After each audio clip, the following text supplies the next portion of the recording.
Today I want to talk about something very important, the characteristics of different types of romantic relationships. Not all relationships are the same, and understanding the differences can help us recognize when a relationship is healthy, when it's starting to become harmful, and when it may be dangerous.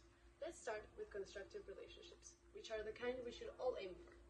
A constructive relationship is based on mutual respect. Both people communicate effectively and honestly. There is trust, transparency, and support for each other's personal growth, both individually and as a couple.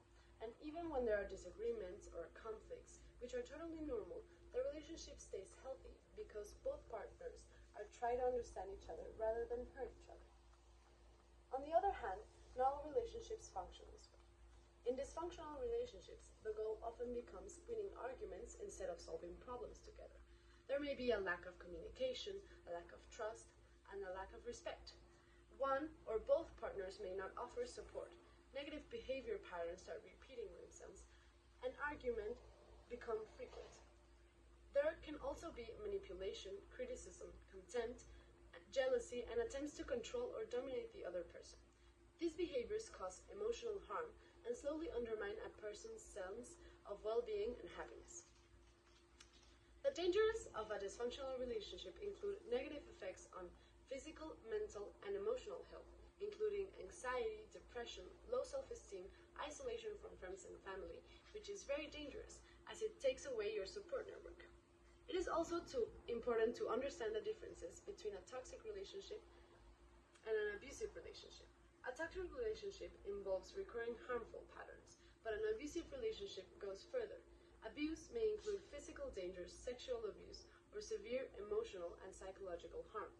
Abusive relationships based on power control, and while not every toxic relationship becomes abusive behavior always requires immediate attention and safety planning. Talking about abusive relationships, the last category is destructive relationships. These often include excessive control, extreme jealousy, disrespect for the other person's independence, isolation, emotional or physical attacks, verbal attacks, and even a loss of personal identity. Violence in these relationships usually follows a repeated cycle. There are many causes that can lead someone into a destructive relationship. Some people have low self-esteem, or they are afraid of being alone. Others give too much importance to what the other person thinks and allows themselves to be manipulated. Past experiences may make harmful behavior and seem normal, and many people simply have a deep need for affection that makes them vulnerable. Destructive relationships usually follow 3 stages. The first stage is the buildup of tension, subtle offenses, hidden anger, sarcasm, and periods of silence. The second stage is the explosion of violence, which can include insults, threats, physical attacks, and injuries. The third stage is known as the honeymoon phase, where the aggressor apologizes, shows affection, and promises to change. Many victims in this stage enter a state of denial, minimizing what happened and becoming increasingly dependent on the relationship. Even if they recognize the situation, leaving can feel almost impossible. So how can a person leave a destructive relationship? First, they need to recognize that their relationship is harmful. Second, they need to understand that their responsibility is shared and that they don't deserve the treatment they're receiving. And finally, seeking the help of a professional is very important. Statistics remind us how common this issue is. Around the world, 1 in 3 women have experienced physical or sexual violence at least once in their life. The World Health Organization says that intimate partner violence is the most common form of violence against women, affecting 30% of women globally.